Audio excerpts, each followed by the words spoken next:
Assalamualaikum warahmatullahi wabarakatuh. Kembali lagi di channel Nasihat Kehidupan Misteri. Pada video kali ini kami akan membahas tentang 2024 Sabdo Palon Nage Janji. Tahun 2024 Indonesia harus waspada.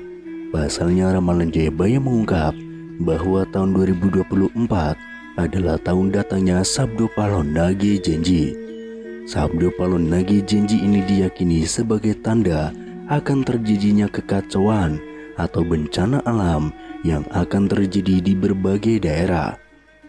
Wong Jawa wis ilang Jawane adalah ungkapan Jayabaya yang menyebut tanda-tanda Sabdo Palon datang, memomong masyarakat Jawa yang sudah kehilangan spiritualitasnya. Berdasarkan ramalan Jayabaya mengungkapkan bahwa masyarakat Jawa menunggu datangnya masa Sabdo Palon Nage Janji. Kemudian kekacauan merajalela di mana-mana. Tercatat dalam ramalan Jayabaya, dalam serat Sabdo Palon Pupu 4 bersumpah akan muncul kembali sebagai pamomong tanah Jawa setelah 500 tahun runtuhnya kerajaan Majapahit. Apabila dihitung 500 tahun dari kerajaan Majapahit runtuh pada tahun 1478, maka ramalan datangnya masa Sabdo Palon Nage Janji jatuh pada tahun 2020 hingga tahun 2024. Pertanda meletusnya Gunung Merapi yang dijelaskan dalam Pupuh 5 dalam serat Sabdo Palon yang berbunyi, Kulon damel pratondo, pratondo tembahyang, Mami hardi merapian jebluk mililahar, lindu peng pitu sedino, kaline banjir bandang. Yang artinya, saya akan membuat pertanda sebagai janji teguh saya apabila Merapi sudah meletus, mengeluarkan lahar, dan terjadi gempa bumi 7 kali dalam sehari, serta banjir bandang akan datang. Dalam serat Sabdo Palon Pupuh 13 disebutkan, akan ada ombak munggah daratan, yang artinya merujuk pada sebuah bencana tsunami. Berdasarkan Pupuh 11, dalam serat Sabdo Palon disebutkan, panggebluk engkang pinangkung, lelorong ngombro-ngombro, enjang sugeng sonten praloyo, yang artinya akan datang wabah mengerikan merajalela di mana-mana. Paginya orang-orang masih hidup, sorenya banyak yang mati. Selain itu, akan ada juga kejadian sosial di mana perpolitikan akan memanas di tanah Jawa, sehingga Indonesia menjadi carut-marut. Hal tersebut lantaran adanya egosentrisme dan eksploitasi yang semakin parah. Disebutkan juga oleh Sabdo Palon bahwa moral masyarakat Jawa banyak yang rusak. Dalam ramalan jangka Jayabaya, bahwa masa Sabdo Palon Nage Janji ini akan terus menimbulkan kejadian alam dan sosial yang bakal terjadi secara terus-menerus hingga tahun 2056 berdasarkan hitungan waktu yang sudah diperkirakan. Tidak hanya tentang wilayah Pulau Jawa yang disebutkan oleh Sabdo Palon dalam ramalan jangka Jayabaya, tapi masa Sabdo Palon meliputi satu Nusantara atau satu Indonesia. Itu artinya dari Sabang sampai Merauke diramalkan sama-sama akan mengalami kejadian bencana alam dan sosial yang sama. Datangnya rentetan peristiwa tersebut akan terjadi secara beruntun atau silih berganti dan tidak menentu. Perlu diketahui, Sabdo Palon merupakan tokoh legendaris, pandita, penasihat kerajaan Majapahit, penguasa terakhir yang beragama Buddha dari kerajaan Majapahit di Pulau Jawa. Beberapa ramalan Jayabaya terbukti pada beberapa dekade terakhir.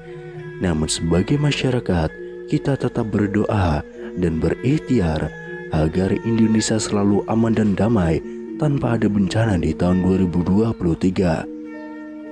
Sabdo Palon Nage Janji ini berawal saat Pulau Jawa dikenal angker pada zaman dahulu, hingga Syekh Subakir yang diutus untuk menyebarkan agama Islam harus menghadapi tantangan hingga membuat perjanjian Sabdo Palon dengan Roh Halus penguasa wilayah, yakni Ki Semar Badranaya.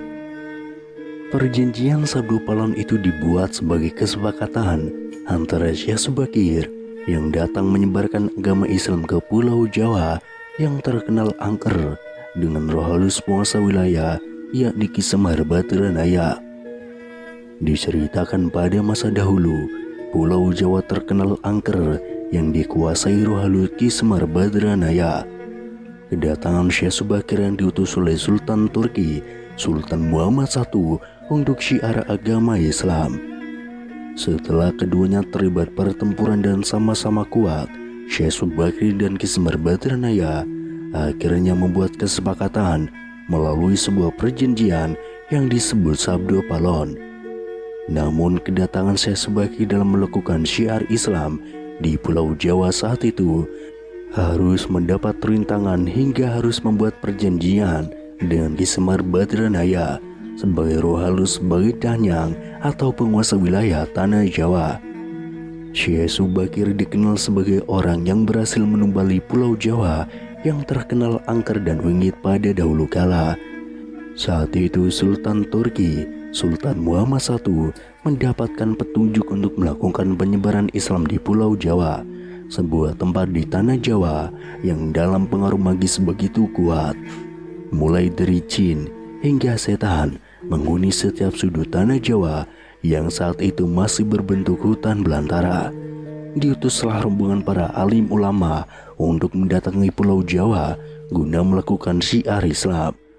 Namun alangkah terkejutnya Sultan Muhammad I karena hampir seluruh rombongan tersebut tewas akibat perbuatan para lelembut penduduk tanah Jawa yang tidak mau menerima ajaran Islam. Namun petunjuk harus dijalankan sehingga utusan berikutnya dikirim ke Pulau Jawa yang angker itu.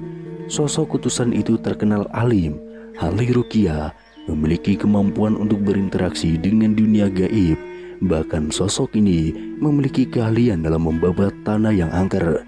Dialah Syekh Subakir yang memiliki nama asli Syekh Tambu Ali bin Syekh Bakir, berasal dari tanah Persia atau yang sekarang lebih dikenal dengan negara Iran, yang langsung berlayar ke Pulau Jawa atas perintah Sultan Muhammad I. Sesampainya di Pulau Jawa, Syekh Subakir langsung menuju ke Gunung Tidar yang diyakini sebagai titik pusat dari tanah Jawa. Di puncak gunung itu, Syekh Subakir memasang tumbal berupa batu hitam yang sudah diraja. Batu tersebut dikenal dengan nama Aji Kalacakra untuk mendetralisir daya magis negatif dari bangsa jin. Selama 3 hari 3 malam, batu tersebut mengeluarkan hawa yang sangat panas hingga para lelembut terpaksa menyingkir ke Laut Selatan Jawa. Kejadian itu kemudian sampai musik ketenangan Ki Semar Badranaya, sang danyang tanah Jawa yang selama ribuan tahun kusyuk bertapa.